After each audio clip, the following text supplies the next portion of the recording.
Γεια σας, ονομάζομαι Φάνης Μάνης, είμαι φυσικός.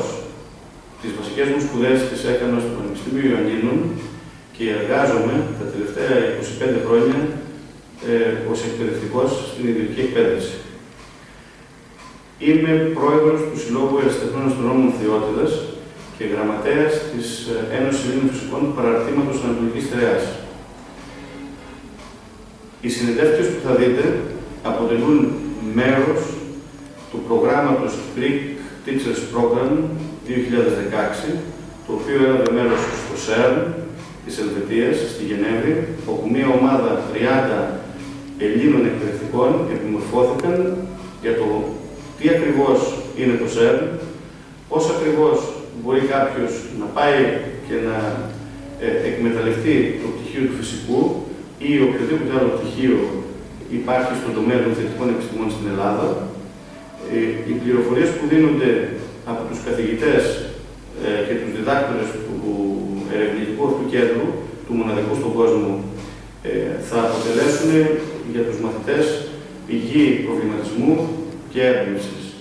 Σας προσκαλώ να τις παρακολουθήσετε με πολύ προσοχή και να επιλέξετε το κομμάτι της γνώσης της επιστήμης της φυσικής, στο οποίο οι Έλληνες δραστηριοποιούνται με πολύ μεγάλη επιτυχία τα τελευταία χρόνια σε πάρα πολλούς τομείς της έρευνας. Σας ευχαριστώ. Καλημέρα σας.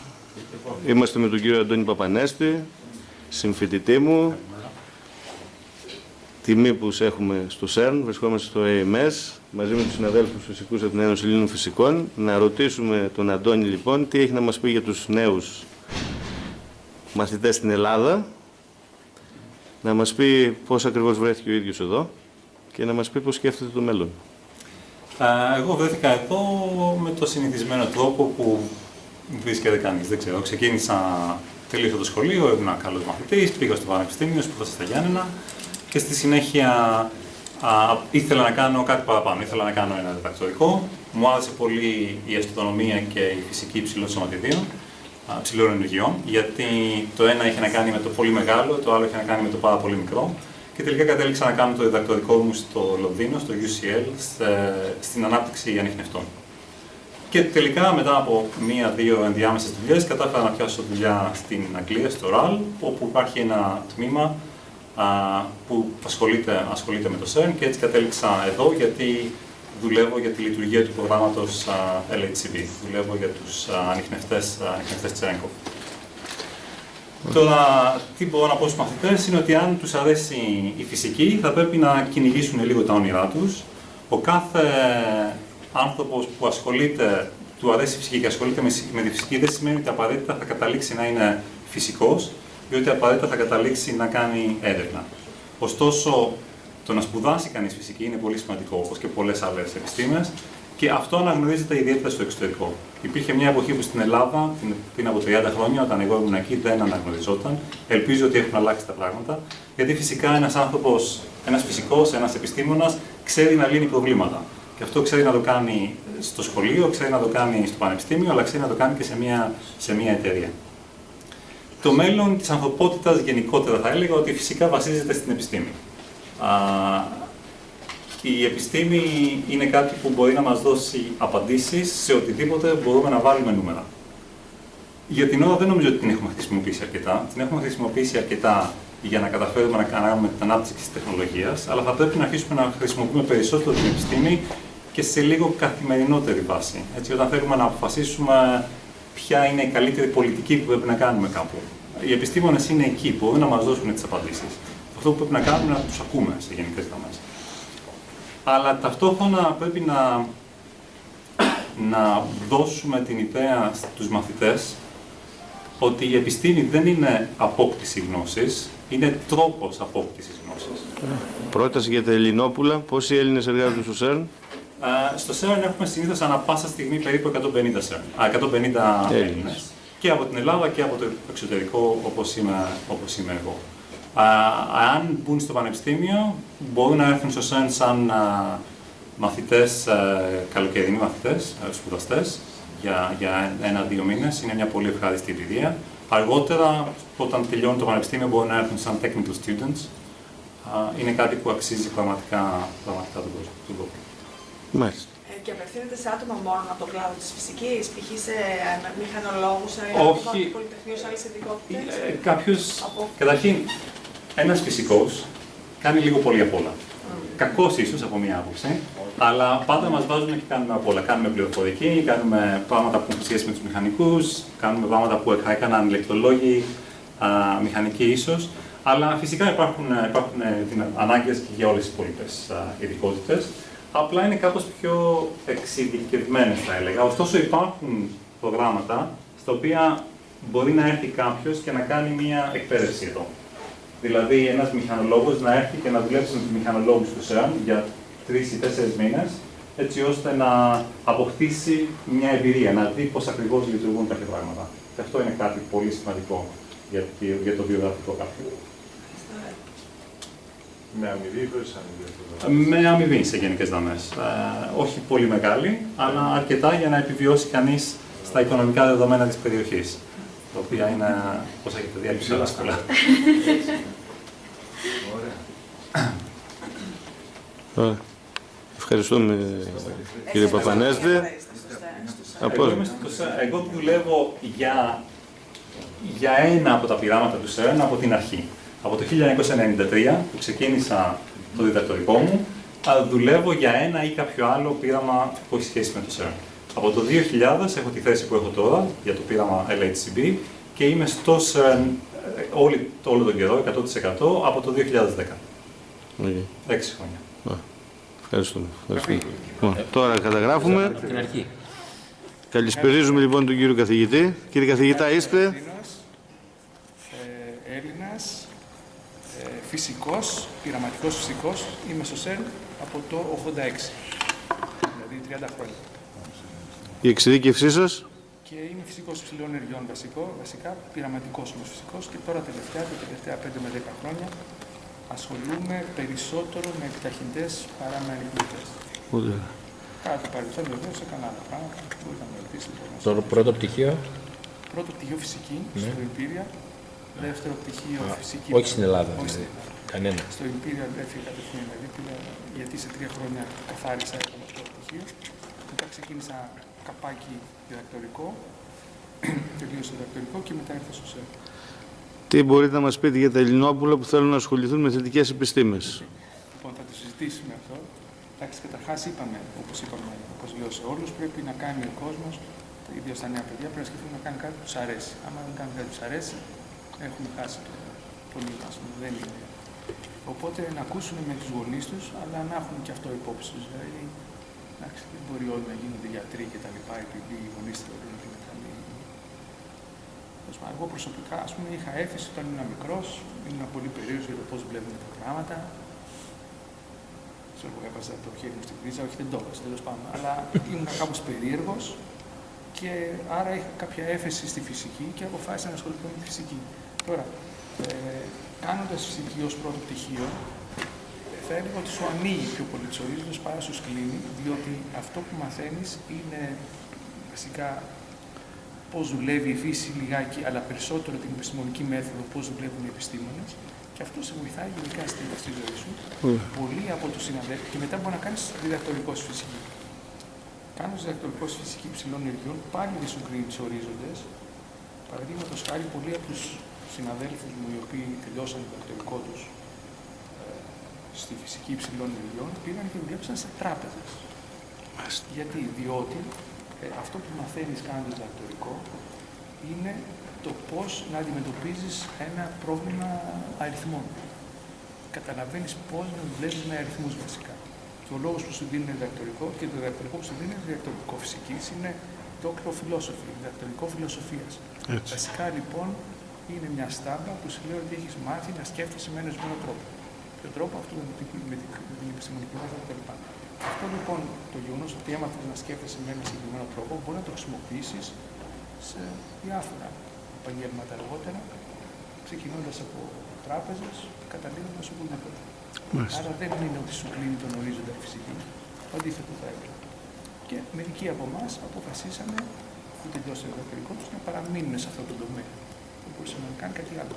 Εμένα, εντάξει, ένα από τα πράγματα που μου έκανε μεγάλη εντύπωση στο πανεπιστήμιο και αργότερα είναι ότι ήμουν περίοδος να δω πώς δουλεύει η φύση και μαθαίνοντας περισσότερο για τη φύση καταλάβαινα ότι αυτό που μου έκανε μεγάλη εντύπωση είναι ότι οι απαντήσεις στις ερωτήσεις που είχα ήταν πιο απλές. Οι απαντήσεις ήταν πιο απλές από ό,τι εγώ περίμενα.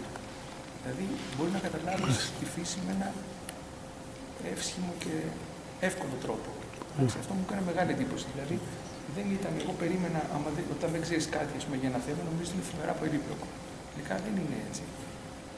Η αλήθεια συνήθως είναι αρκετά σχετικά απλή. Αυτό μου κάνει μεγάλη εντύπωση. Δεν γεννιόντουσαν όμως περισσότερες ερωτήσεις. Και γίνονται περισσότερες ερωτήσεις. Παρ' όλα αυτά, εντάξει, καταλαβαίνεις.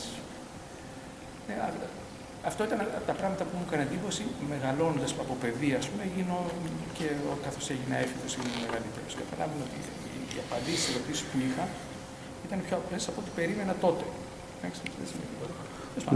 Εγώ γι' αυτό έκανα τη φυσική. Βεβαίως, επίσης εγώ ήμουν ίσως αρκετά τυχερός να έχω ασχοληθεί με διάφορα πράγματα. Το πεδίο, ας πούμε, έρευνάς μου ήταν φοβερά ευρύ. Δεν έχω δηλαδή προλάβει να βαρεθώ ακόμα να κάνω. Δεν έχω κάνει ποτέ το ίδιο πράγμα για πάνω από 2 χρόνια. Όταν ξεκίνησα, κάναμε computing. Γιατί τότε ήταν αυτό της μόδας, επειδή ήταν πράγμα καινούργιο σχετικά. Έπρεπε να γίνει δεξιότητα. Σε εκείνη τη φάση αρχίσαμε και φτιάχναμε τους δικούς μας υπολογιστές. Διότι η IBM μας πουλούσε τους υπολογιστές, τα mainframes, ως 1 εκατομμύριο τον ένα. Εμείς θέλαμε 30 τέτοιους να κάνουμε τη δουλειά μας, δεν είχαμε 30 εκατομμύρια και φτιάξαμε το δικό μας υπολογιστή, ο οποίος έκανε 20.000 φράγκα αντί για 1 εκατομμύριο και έκανε ακριβώς την ίδια δουλειά με τον υπολογιστή της IBM. Άρα αναγκαστήκαμε να φτιάξουμε το δικό μας συμβατούς. Εννοείται συμβατούς. Συγγνώμη. Συμβατούς. Ναι, απολύτως συμβατούς, bit by bit. Δηλαδή έφτιαξε ένα πρόγραμμα και όλα τα bits ήταν identical, δεν ήταν περίπου ίδιοι, ήταν ακριβώς ίδιο το πρόγραμμα. Ποια εποχή μιλάτε? Αυτό ήταν το 80... Την εποχή του 386. 86 ήταν 3090, το 390 ήταν το mainframe τότε. Τους σημερινούς φοιτητές του φυσικού, όπως ο Φέδωνος ο Ανδρεαδάκης που έχουμε εδώ πέρα, που είναι ο πρώτος των πρώτων, πού πάμε? Προτείνουμε υψηλές ενέργειες και CERN. Θα σας πω. Οπότε λοιπόν έκανα computing, έκανα ηλεκτρονικά, γιατί έπρεπε να σχεδιάξουμε ηλεκτρονικά να δουλέψουν αυτοί οι υπολογιστές, ας πούμε. Έκανα ανιχνευτές. Ασχολήθηκα μετά με τη μηχανή, στο οποίο σημαίνει επιταχυντές. Έκανα ανάλυση Higgs, ας πούμε, πριν από καιρό. Δούλεψα σε ηλεκτρονικά επιταχυντών. Οπότε γενικά ηλεκτρονικά ανιχνευτών. Δεν υπήρχε μια περίοδος που να έκανα πολλά πράγματα. Σε κάποια φάση χρειάστηκε, πριν από 10 χρόνια, ας πούμε, να γράψω ένα cross-compiler, να γράψω ένα κώδικα, ας πούμε, σε μια γλώσσα για να μεταφράζει από μια δεύτερη γλώσσα σε μια τρίτη γλώσσα.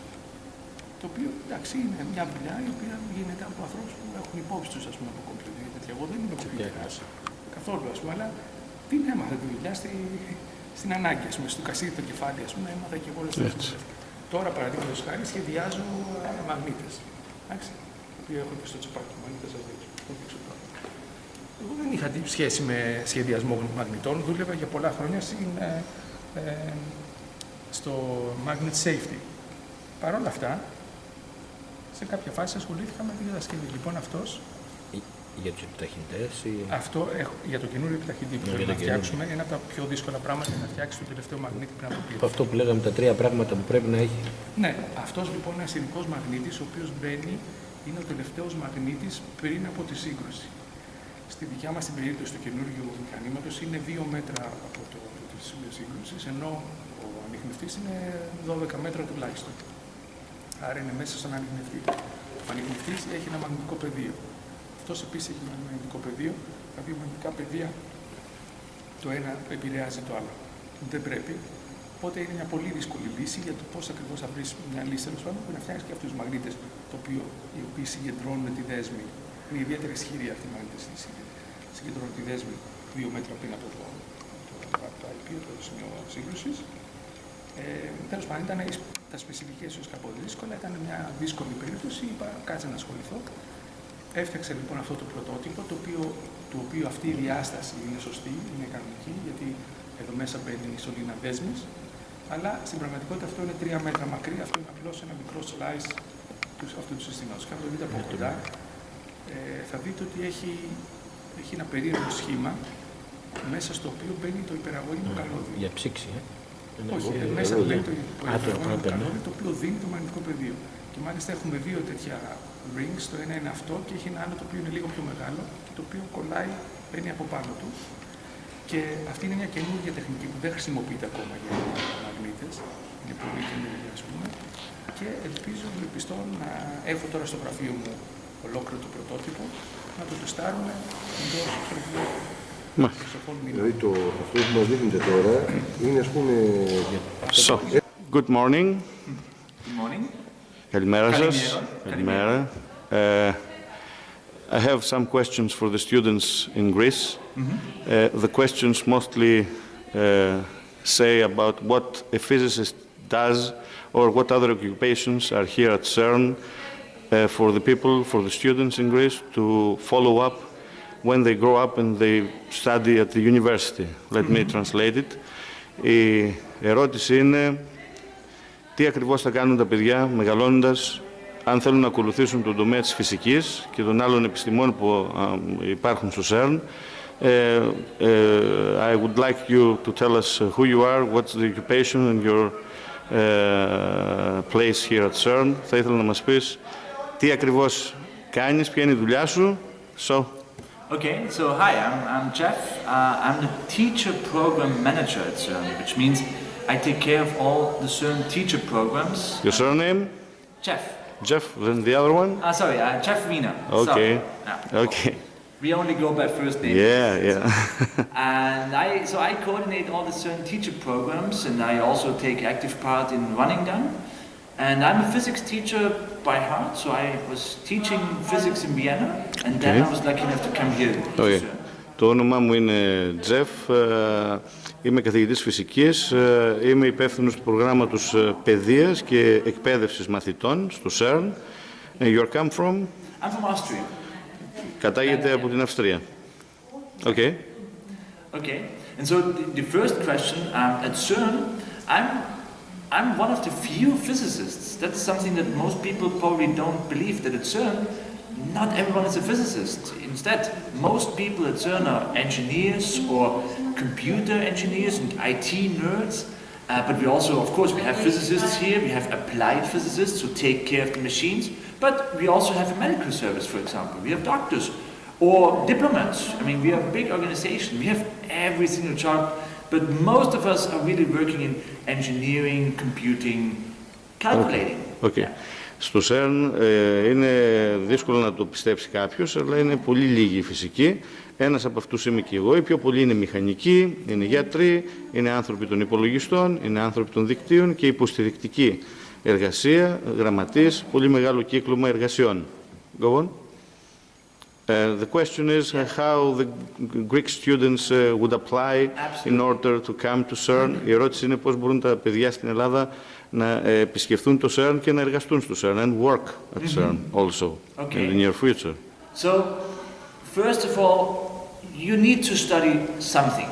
You need to go to university or have any education that somehow leads you either into engineering, science, whatever we have.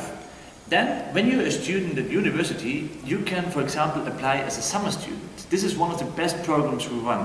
It targets about university students in the third year. So it might take a while, but then if you're there, you can apply. And if you get chosen, you come to CERN in summer for up to 3 months. And you can work here. It's not just, a summer job, it's really working in projects. It's a fantastic opportunity. Okay. Πρώτα πρέπει να σπουδάσει κάποιος κάτι, οποιαδήποτε ειδικότητα, μετά να κάνει αίτηση και το πρώτο βήμα που μπορεί να γίνει να έρθει σε καλοκαιρινά κάμπους, σε καλοκαιρινή εργασία, η οποία είναι 3 μηνών, όπου δεν θα είναι μόνο εκπαιδευτική, αλλά και εργασία κανονική, έμισθη, με μισθό. Okay. Okay, so this is one chance. Obviously, if you do that, you have already seen CERN, you know whether this is something that interests you. But it's not necessary. You can also just study and fulfill your studies, and then maybe you can start as a master's student. You can do your master's thesis at CERN, depending on what field of studies you do. Okay. Of course, we have a lot of PhD students at CERN. This is the main core of students that we have at CERN doing their PhD thesis. Αυτό που μπορείς βέβαια να κάνεις είναι να είσαι μεταπτυχιακός φοιτητής σε οποιαδήποτε ειδικότητα στο CERN και να κάνεις και το διδακτορικό σου, το PhD. Έχουμε πάρα πολλούς διδακτορικούς φοιτητές από όλες τις ειδικότητες του φάσματος των θετικών επιστημών. So, do you think CERN is one of the greatest ideas in Europe or global in order to fast forward the science and the future of the earth, of our civilization? Πιστεύεις ότι το CERN είναι μία από τις καλύτερες ιδέες για να αναπτυχθεί το παγκόσμιο σύστημα επιστήμης και τεχνολογίας και να βοηθηθεί in order to take the chances for the humanity to be better, για να μπορεί η ανθρωπότητα να γίνει καλύτερη? Τι κερδίζουμε από τη λειτουργία του CERN? What's our gain from CERN's workout? Well, to answer the first half of the question, absolutely. CERN is really a role model when it comes to collaboration. This is something that I consider to be, well, not just me, but I consider to be very important, to have people around the world work together and focus on one goal. In our case, it's really science, fundamental research. Okay. This is also one of our main goals. We really try to foster science and peace. Ο κύριος σκοπός λοιπόν του CERN είναι η ομογενοποίηση των ανθρώπων, δηλαδή μία πατρίδα, ένα είδος συνεργασίας, όλοι μαζί, από όλα τα κράτη της γης. And? But of course, fundamental research itself has a value. I mean, this is something that I, as a person, I'm interested in enlarging our knowledge. But, and that's the cool thing, if we've seen something from fundamental research, there will be some new technologies, something that impacts, influences our daily life. Και στη βασική έρευνα όμως του CERN αποτελεί πρωτοτυπία, καινοτομία και κάτι το οποίο μπορεί εδώ να ανακαλυφθεί, μπορεί να χρησιμοποιηθεί στο μέλλον, στην καθημερινή ζωή και στην πραγματικότητα. Okay. And you probably know that, but I would just tell you, one of the most important technologies that just we invented is, for example, the touch screen or the World Wide Web. These were all invented at CERN. Και θα πρέπει να ξέρετε ότι η οθόνη αφήση η οποία χρησιμοποιείται στα κινητά σας ή το World Wide Web, το www του ίντερνετ, ανακαλυφθήκανε αρχικά στο CERN και τώρα είναι χρησιμοποιήσιμα από εσάς παντού. Okay? So, in my opinion, the way CERN works, having people work together, this is exactly how we should do it globally. People should really work together and just enlarge our knowledge. And if by any chance we discover something interesting, that's a bonus. Okay. Και αυτό που πρέπει τελικά να γίνει είναι η παγκόσμια συνεργασία μεταξύ των ανθρώπων στο κομμάτι της επιστήμης, ώστε να βελτιωθεί η ποιότητα ζωής σε όλο τον πλανήτη. Okay. So, Jeff, it was very nice talking to you and giving us this information about CERN and about the life here.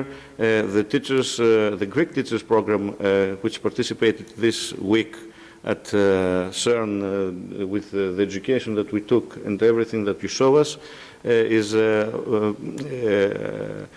successfully fulfilled the dream of coming to CERN and visiting close by all the things that you do here. We're proud of you. We are trying to give it back to our country and to our students so as to take your places in the near future and continue the work that you do. Ευχαριστούμε, Τζεφ, που μας ενημέρωσες τόσες μέρες και για το πρόγραμμα των Ελλήνων καθηγητών φυσικής που ήρθαν και το ολοκληρώσανε. Με τις παρουσιάσεις σας θα μεταφέρουμε τις πληροφορίες αυτές στην Ελλάδα και να οδηγήσουμε στους μαθητές μας και τα παιδιά να πάρουν τη θέση σας κάποια στιγμή και να μας οδηγήσουν στο μέλλον. So, thank you very much. Thank you. It was nice meeting you. And okay, and say hello to the Greek students. Okay. Hello. Okay. Greetings from CERN. Thank you. Come, do something, come back to us and become my boss. Okay. We need you. Thank you.